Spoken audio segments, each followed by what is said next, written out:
All right. Well, good evening, everybody. Welcome to Speaking of Zane, August the 10th of 2025. Boy, the year is moving right along. This is our 321st edition of Speaking of Zane. We started all the way back in August of 2018. We're celebrating what would that be? 7th, 8th, 18, 19, 20, 7th year that we've been at this, very amateur-like, I might add. Let's see who we've got in there. Daryl's in there. Carl is in there. I know we got some others, some other viewers that don't comment there. So welcome to all of you. Lori should be joining anytime. Lori is not here at the house at the moment. She is over at our daughter Hannah's house. She went over there today to help them out with some things. Tomorrow, it's about 35, 40 miles away, about an hour drive from here. And fortunately, Lori is very flexible and can move about as needed. In fact, we had our little granddaughter, Carson, who's 5. We had her for a sleepover this weekend, Friday and Saturday night. She left this morning. So that's always a challenge. A pleasure, I'm sorry. No, but it is a challenge. That girl is extra. It's takes everything we've got to keep up with her, but she's a sweet little girl. So we did that. It's been a good weekend. Moderate weather here. We've been in the low 80s.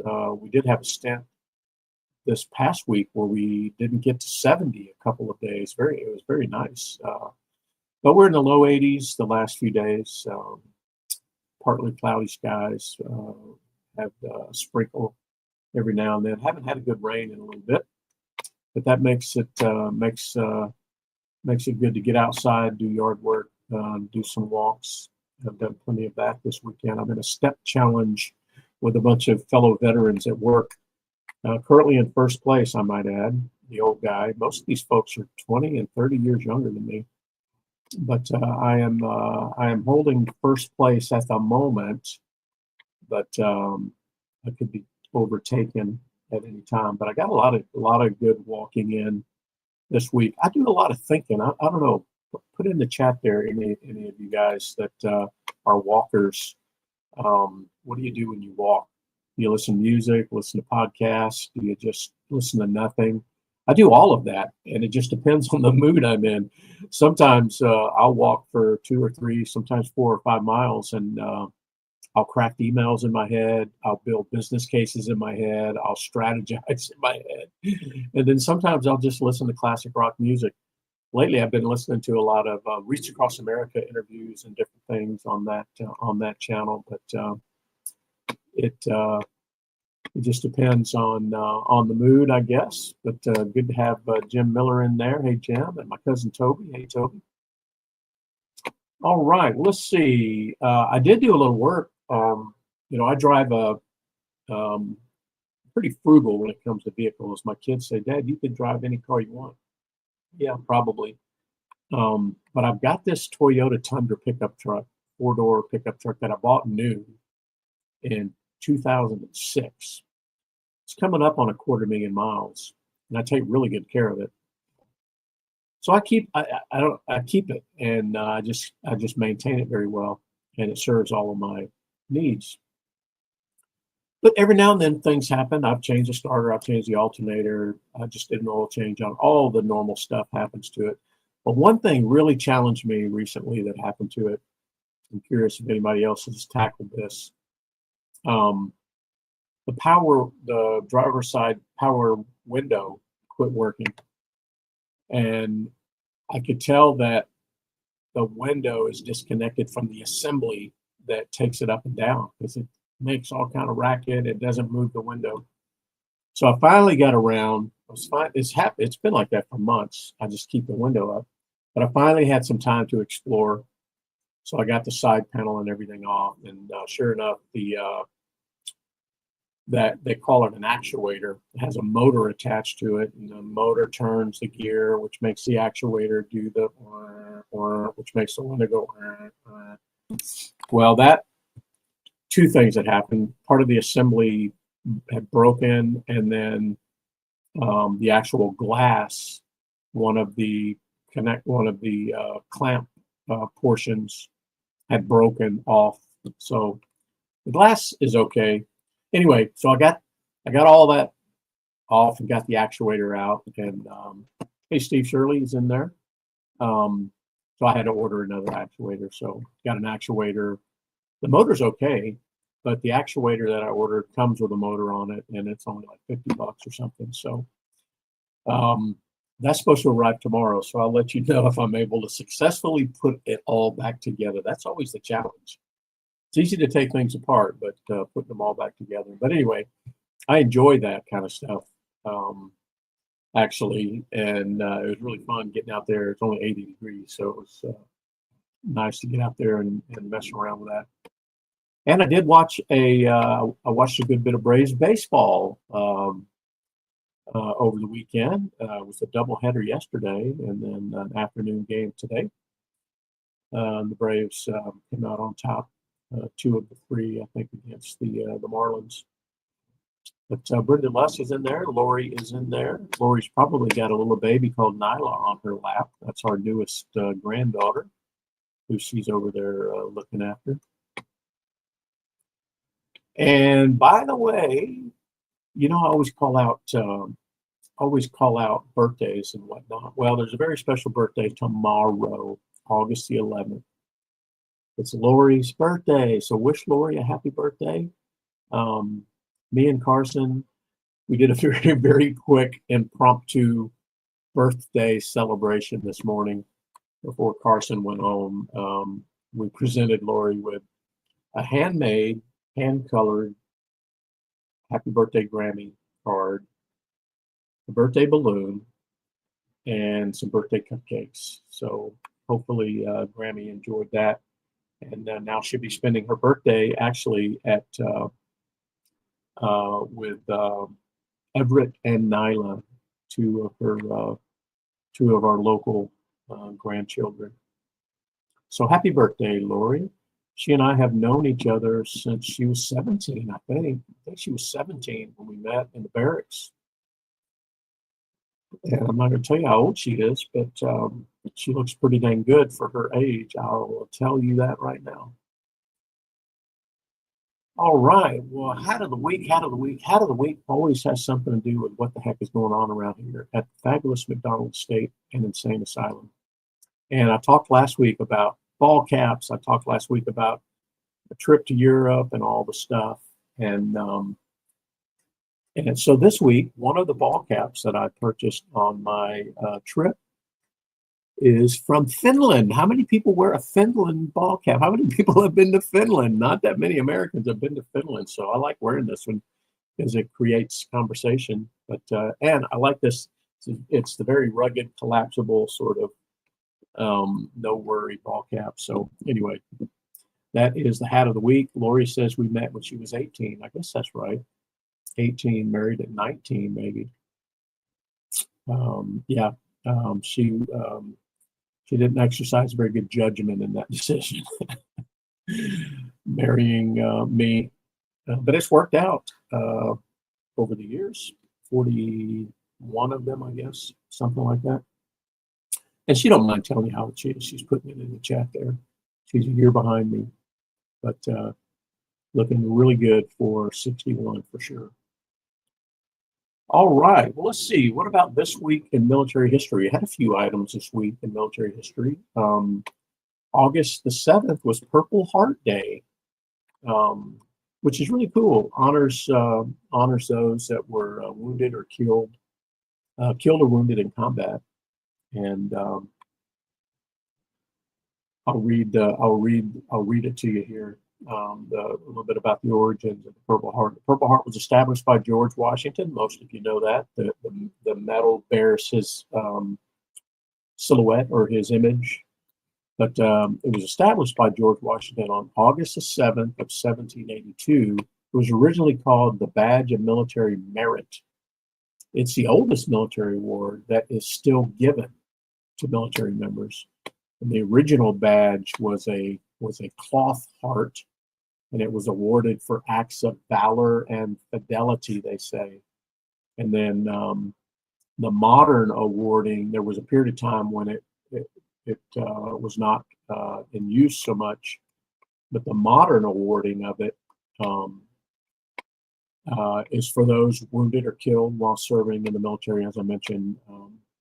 And since its inception, they get this a staggering number, and of course this includes all of those killed and wounded, but over 1.8 million Purple Heart medals have been awarded. Incredible.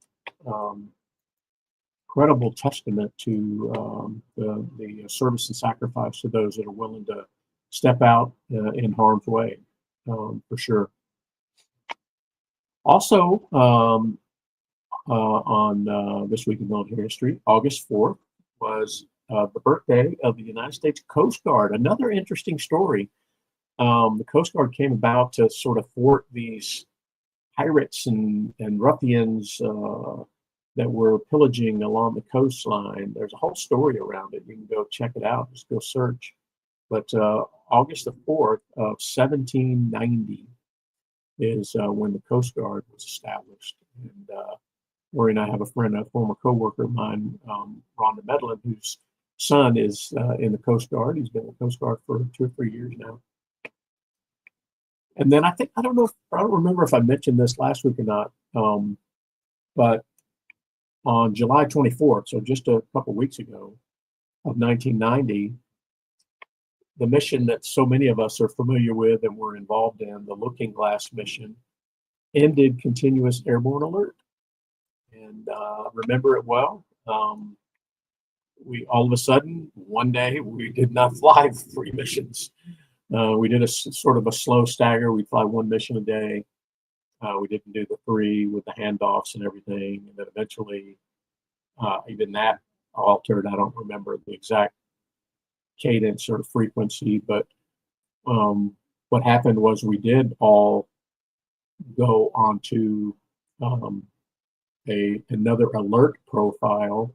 So we always had a crew on alert, and we always had crews flying 24/7. And then when we quit flying 24/7, the crews that were always on this other alert stayed doing the alert thing. But then we picked up a second alert, and I remember we would pull this alert, um, and they had to add a bunch of double wide trailers to accommodate now, because more of us were pulling alert than we're flying the regular 3 missions a day. But anyway, I know some of you remember that, and I don't know if I'm getting the whole story right, but I do remember the gradual reduction in those Looking Glass missions. So to all of you that were involved in the Looking Glass mission, a big hearty salute. All right. Well, how about Veteran Cemetery Challenge? I saw Daryl made a visit. I think it was yesterday, Daryl. I think you said it was pretty doggone hot up there in St. Louis, hot and humid. I know we had a cool down this week, as I mentioned.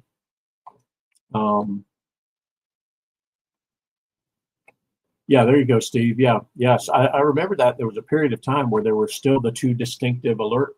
There was the alert in the facility, like we always had become accustomed to, and then all of a sudden we had this other alert that we were pulling in those trailers. Yeah, it was an interesting period of time. All right, let's see. I know Daryl and my dad and my sis always visit my mom at Evergreen, so I always make a couple of there. Those are the only visits that I'm aware of this week to any cemeteries. So that's I'm going to say 5 for the week, puts us at 1,569 times. Somebody in this relatively small group has paid their respects at a cemetery to someone who served.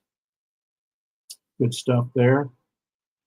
And then Thank a Vet Challenge. So if anybody has any thank yous or military, veteran, first responder interactions for the week, throw them in the chat there and I'll add them. I have a couple of call out that were very interesting.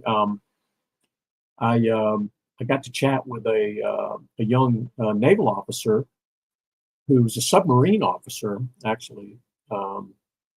He's on shore duty right now in the run up to his transition from the military.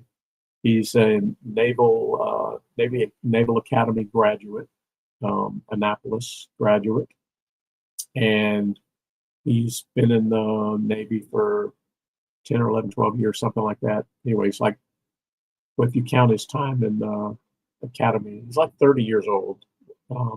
Very well spoken, as you might imagine, as a young officer. But somebody referred him to me to have a chat about his transition from the military and what he's interested in, how he might navigate that. So I gave him some fatherly advice, and right now on his shore duty, he's actually teaching Navy ROTC at Vanderbilt University in Nashville. And I think he actually separates from the Navy in at the end of the year, December. And I asked him why he's getting out. I said, well, why are you getting out? I mean, you got another decade, serve another 10 years, you retire. And he says, well, it's just that, I enjoy what I'm doing and I love the sense of duty and patriotism. He says, but I just can't, I'm struggling with spending the next 10 years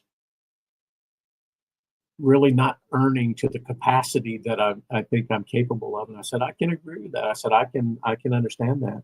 And it's a dilemma that folks face around that halfway point. Are they doing a job in the military that could pay significantly greater? Or like our daughter Charlotte at the FBI, she says, Dad, I will never make as much at the FBI, even after 25 years, as people are offering me to make now. So it's worth considering. I don't know the answer to it, but he seemed to have really thought things through. Anyway, it was a great interaction, and I'm honored that people think of me to point people to talk to, because what do I know? I'm just a big mouth, but it was a good interaction with this young man called Alan. And then I met a cool dude at Publix. It was Friday, and he had an Air Force hat on, and walking down the aisle, he was in a scooter, and I said, "Hey, you're an Air Force vet?" He says, "Yeah." He said, "I served 22 years." I said, "Well, thank you for that." I said, "I was an Air Force guy." He says, "Yeah, I wouldn't change a thing about it. I got a titanium knee because of it, but I knew what I was getting into." And great positive attitude, shook my hand, and you could tell it made his day to have an interaction with somebody and be able to talk and share something. That's why I do it. But anyway, so those were two really cool ones that I had this week. Steve is chiming in. I'm going to tally Steve's up here. Steve and Kathy are coming back from another cruise. They are cruisers for sure, and enjoyed following your experience there, Steve. So we've got Steve's got 7 there, including 2 Vietnam vets. That's great. I forgot to mention Purple Heart Day. I forgot to mention my father is a Purple Heart recipient. Was wounded in Vietnam, and the same action that earned him a Silver Star. And as a kid, I grew up, I never thought anything of it. Really, I just thought everybody's dad was a hero, But he did set himself apart there for sure. And checked in with him earlier this week to see how he's doing. But yeah, 80. He'll be approaching 81 years old in October, and still in relatively good health. So thank you, Dad, for your service and the action that earned that Purple Heart for you. All right, so Steve's got 7 on the board there, and if I add that to my 2, then that makes 9, and then I add 7, that gets us up to 3,621. So there you go, 3,621. We keep nibbling away at it. Maybe we'll achieve our 4,000 goal by the end of the year.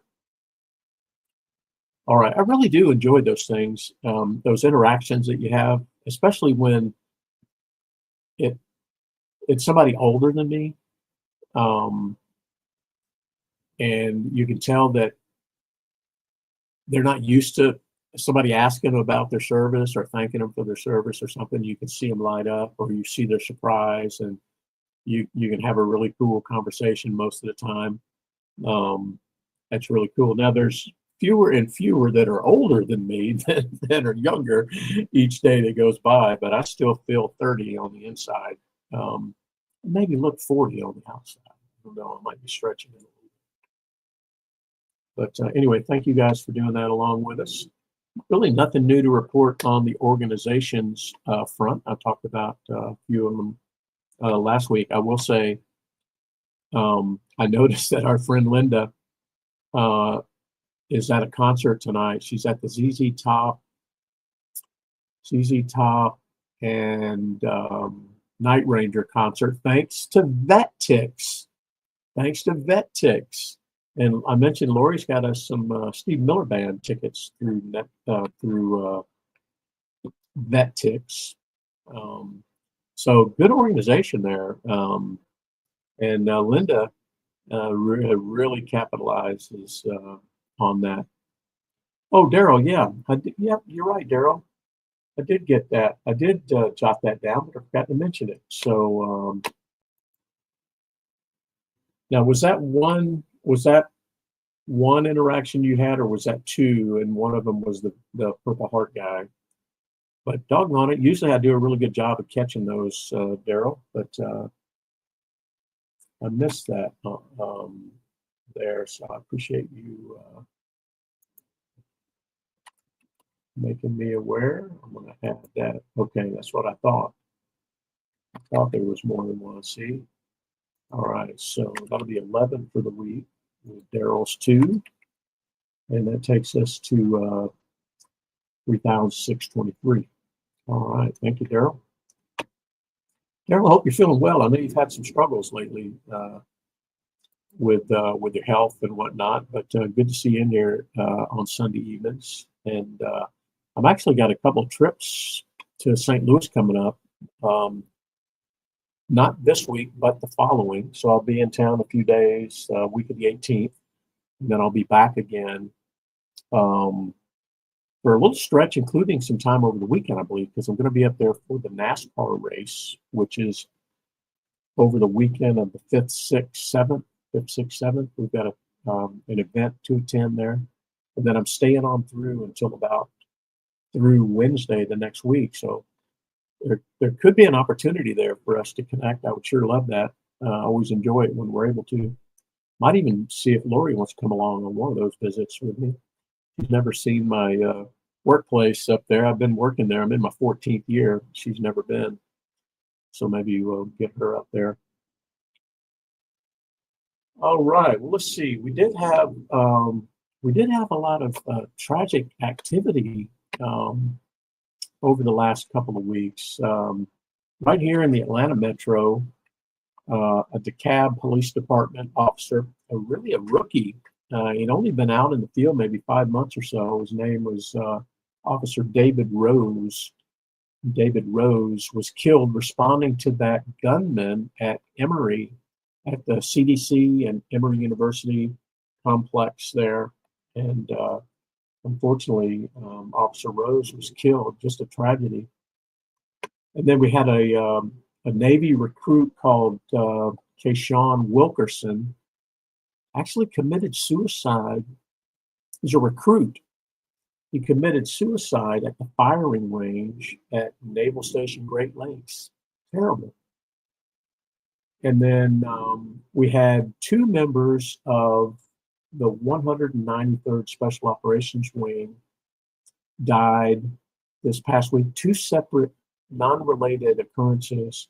Master Sergeant Elizabeth Lorman, she died in a snorkeling accident. It was off Guam. And then Airman First Class Caleb Shaner was killed in a fall from a building. I don't know the details of it, but just tragedy for sure. And then I think it was last week, there was an airman, Braden Lovan, died from an accidental discharge of his weapon. He was a security forces guy. Accidental discharge of his weapon at F.E. Warren Air Force Base in Wyoming. And now there's some scrutiny on the manufacturer of that particular sidearm. And then, of course, as Lori put in the chat there, a tragic shooting at Fort Stewart, Georgia, where Zane was stationed, in 3rd Infantry Division. This happened to be the 2nd Brigade Combat Team. There was an active shooter incident where the shooter was an active duty soldier, and he was able to shoot 5 fellow soldiers. There were no fatalities. There were soldiers that sprung into action and were able to subdue and disarm the assailant pretty rapidly. And then there were soldiers that were able to treat the wounded and get them where they needed to go. Yeah, just a tragic situation there. You just never know. I'll tell you, you never know. I mean, I don't know. It's crazy. You don't know what's going on in people's minds. But I guess the good news is nobody was killed. Now, I don't know how serious some of the wounds are. I haven't really followed it that closely. One thing I will give credit to the administration for is the very next day, the Secretary of the Army was there at Fort Stewart and presented, I think, meritorious service medals to, I think, 5 of the soldiers that sprung into action, subdued, disarmed the shooter. So that was good to see that very decisive, quick recognition and acknowledgement of job well done there. Okay, well, that's all I've got this week. I do have some ideas upcoming, though, I want to share with you real quick, see your thoughts. I'm thinking about, in the run-up to the 10th anniversary of Zane's passing, I'm thinking about doing I don't know if I'm going to do it on the live stream or if I might do it in a podcast form, but I want to have people that knew Zane. I want to interview them. Folks who served with him, folks that knew him in Savannah, at church, as a kid.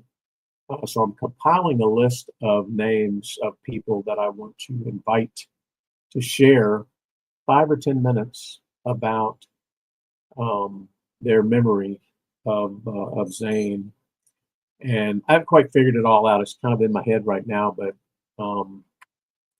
I've got a list of maybe 10 or 12 that just sprung right out. But I'm open to increasing the size of that list and doing the work required to interview and or guest host or guest have the guest talk about Zane, all about Zane. So I'll keep thinking about that. If you have any ideas about that, the format and all of that, I'm wide open. I have no idea what I'm doing, but anyway, so stay tuned for that. And I think that's it. What's going on around here? Lori's off at Hannah's house. I'm here all week at the house. I think we're going to Savannah on Friday, actually. I think we're going to Savannah on Friday, and we're going to get to see Tyler's children, Zaylee and Colby. So that'll be fun. Drive down there and spend a couple days. So we'll let you know how that goes. Should be back for Speaking of Zane next Sunday, and we'll look forward to that. All right, everybody, take care. God bless, and we'll see you next Sunday.